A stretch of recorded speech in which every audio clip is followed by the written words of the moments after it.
गोरखपुर नाम का एक गांव हुआ करता था। उस गांव में ज्यादा लोग नहीं रहते थे। उस गांव में एक गर्भवती विधवा औरत रहती थी। उस औरत का नाम कमला था। कमला अपने घर में अकेली रहती थी। उसके पति की सारी जायदाद उसके नाम हो गई थी, पर सभी गांव वाले उस औरत को मनहूस औरत समझा करते थे और सभी उससे नफरत किया करते थे। एक बार कमला राशन की दुकान पर खाने का सामान खरीदने जाती है। भैया जी, जरा 1 किलो दाल चावल देना। अरे हाय हाय हाय हाय हाय, अरे मनहूस औरत, मेरी दुकान में अपशुकन करवाने आ गई क्या है? चल जा यहाँ से, मैं कुछ नहीं देने वाला तुझे। भाग भाग यहाँ से, चल जा निकल।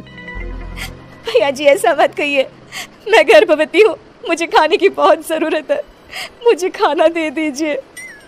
दुकानदार कमला को वहाँ से धक्के मारकर भगा देता है। तभी कमला रोते रोते उस गांव के किन्नरों के इलाके में आ जाती है। गांव वाले किन्नरों को उसी इलाके में रखा करते थे, क्योंकि वो लोग किन्नरों को पसंद नहीं करते थे और उनके इलाके में रहने से मना करते थे। तो किन्नरों ने उसी गांव में अपना एक इलाका बना लिया था। जब किन्नर लोग देखते हैं कि एक गर्भवती महिला रोते रोते उनके इलाके में आ गई है, तो सारे किन्नर कमला के पास जाकर उसका हाल पूछने लगते हैं। क्या हुआ बहन, तुम्हारी गर्भवती अवस्था में इतनी बुरी हालत कैसे है? तुम रो क्यों रही हो? तुम डरो मत, हम तुम्हें कोई नुकसान नहीं पहुंचाएंगे। तुम शांत होकर सब बताओ कि हुआ क्या है। मैं कमला हूँ, मैं गांव के दूसरे इलाके से आई हूँ। 2 महीने पहले ही मेरे पति की मौत हुई है। मुझे गांव के लोग मनहूस मानते हैं, क्योंकि मैं विधवा हूँ और गर्भवती भी। वहाँ के लोग मुझे खाने के लिए कुछ बेचने के लिए भी तैयार नहीं, जिससे मेरा गुजारा नहीं हो रहा था। कोई बात नहीं कमला, हम तुम्हारा ख्याल रखेंगे। किन्नर लोग कमला को एक खाली घर में रहने के लिए जगह दे देते हैं और उसकी देखभाल भी करते हैं। कुछ ही महीने बाद कमला अपने बच्चे को जन्म देती है, पर अफसोस, कमला बच्चे को जन्म देते ही अपनी जान गंवा देती है। जब सब किन्नर बच्चे को देखते हैं तो बहुत खुश हो जाते हैं, क्योंकि वो बच्चा भी किन्नर ही था। कमला ने एक किन्नर बच्चे को जन्म दिया था। अब इस बच्चे की देखभाल कौन करेगा? हम तो इस बच्चे को गांव के दूसरे इलाके में भी नहीं भेज सकते। और तो क्या हुआ, इस बच्चे की माँ नहीं रही तो हम इसे पालेंगे। अब ये हमारे इलाके में रहेगा, हमारे साथ रहेगा। फिर वो किन्नर उस किन्नर बच्चे को गोद ले लेते हैं, उसका नामकरण कराते हैं। उस किन्नर बच्चे का नाम शक्ति रखा जाता है। देखते ही देखते शक्ति बड़ी होने लगती है। उसके रंग रूप बहुत सुंदर थे। वो बहुत सुंदर किन्नर दिखती है। एक दिन शक्ति एक किन्नर से पूछती है, माँ जी सुनिए ना, ये गांव के दूसरे इलाके में भी तो लोग रहते हैं, तो हम वहाँ क्यों नहीं जाते? हम उनसे अलग क्यों रहते हैं? शक्ति, क्योंकि वो लोग हमारे जैसे नहीं, वो लोग हमें पसंद नहीं करते, इसीलिए हम उनसे अलग रहते हैं। क्यों? वो हमें क्यों पसंद नहीं करते? मुझे एक बार उस इलाके में जाना है, मैं एक बार वहाँ जाकर घूम कर आऊँ। शक्ति, खबरदार, जो तू उस इलाके में कभी भी गई तो अपनी जान नहीं गंवाना चाहती तो उस इलाके में कभी कदम भी नहीं रखेगी, समझी? इतना कहकर वो किन्नर वहाँ से चली जाती है। शक्ति उस किन्नर की बात सुनकर बहुत रोती है। माँ जी ऐसा कैसे कह सकती है? उन्होंने इतनी सी बात के लिए मुझे इतना डांटा। अब तो मैं उस इलाके में जरूर जाऊंगी। फिर एक दिन शक्ति गांव के दूसरे इलाके में चुपके से जाती है। ये लोग तो हमारे जैसे ही इंसान हैं, तो ये हमसे नफरत क्यों करते हैं? जब शक्ति उस इलाके में पहुंचती है तो गांव के सारे आदमी उसके रूप से मोहित हो जाते हैं। वो लोग ये अंदाजा नहीं लगा पाते कि वो किन्नर है। शक्ति की सुंदरता देखकर सारे गांव वाले उसकी तारीफ करने लगते हैं। तभी गांव का चक्कर लगाने गांव के जमींदार का बेटा हर्ष वहां पहुंचता है। हर्ष भी दिखने में बहुत सुंदर होता है। जब हर्ष ने शक्ति को देखा तो वो भी उससे मोहित हो गया, और जब शक्ति की नजर हर्ष पर पड़ी तो वो हर्ष को देखकर मोहित हो गई। आपको पहले कभी इस गांव में देखा नहीं। इस गांव में आप नए हैं क्या? जी नहीं, वो मैं बस। तभी शक्ति बोलते बोलते रुक जाती है और मन में सोचने लगती है, अगर मैंने इनको बता दिया कि मैं दूसरे इलाके से आई हूँ तो वो समझ जाएंगे कि मैं किन्नर हूँ, इसलिए मुझे इनसे झूठ ही बोलना पड़ेगा। शक्ति हर्ष को कहती है, जी हाँ, मैं इस गांव में नई आई हूँ, यहाँ अकेली रहती हूँ। वैसे आप कौन है? आप भी इसी गांव में रहते हैं?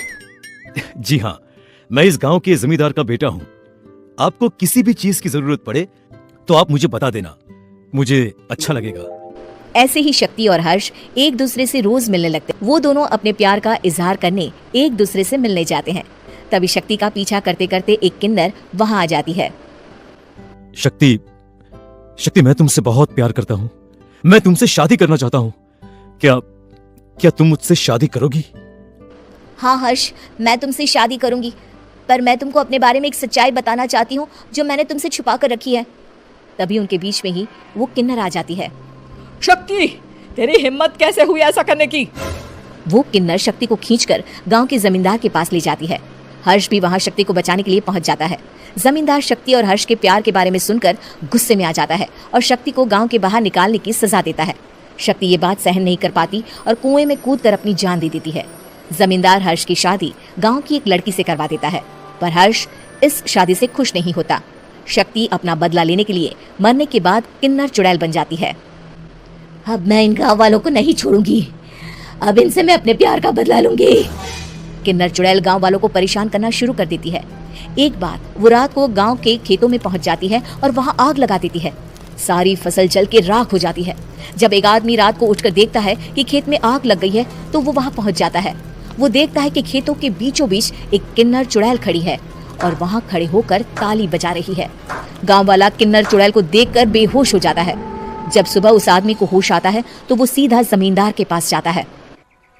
अरे जमींदार साहब, अरे वो किन्नर चुड़ैल ने मेरी सारी फसल जला दी। अब मैं क्या करूंगा, क्या होगा मेरा? जमींदार चुड़ैल किन्नर का नाम सुनते ही सब कुछ समझ जाता है। अब वो बहुत डर जाता है। उसी रात को जब जमींदार डर के मारे अपने कमरे में सो नहीं पाता, तभी वहां अचानक से किन्नर चुड़ैल आ जाती है। किन्नर चुड़ैल जोर जोर से जमींदार के आगे खड़ी होकर हंसने लगती है और ताली बजाने लगती है। जमींदार उस डरावनी किन्नर चुड़ैल को देखकर बहुत डर जाता है। तूने मेरे साथ बहुत बुरा किया, अब मैं तुझे जान से मार दूंगी। नहीं नहीं नहीं नहीं, मुझे माफ कर दो, मुझे मत मारो। मैं कभी ऐसा दोबारा नहीं करूंगा। अब तुम जो बोलोगी वही मैं करूंगा। ठीक है, मैं चाहती हूँ कि किन्नर इलाका गांव के इलाके से जुड़े और गांव का कोई भी आदमी किन्नर समाज से द्वेष न करे, उससे नफरत न करे, नहीं तो मैं सारे गांव को मार दूंगी। और तुम गांव में एक नया कानून बनाओ कि अगर किसी ने भी किन्नर समाज को हानि पहुंचाने की कोशिश भी करी या इनसे भेदभाव करने की भी कोशिश करी तो उनको कड़ी से कड़ी सजा मिलेगी। हाँ, मैं ऐसा ही करूंगा। तुम जो बोलोगी वो मैं करूंगा, पर मुझे जाने दो प्लीज। तब वो किन्नर चुड़ैल वहां से चली जाती है। गांव का जमींदार किन्नर चुड़ैल का कहा मानते हुए दोनों इलाकों को एक कर देता है और नया कानून भी लागू कर देता है।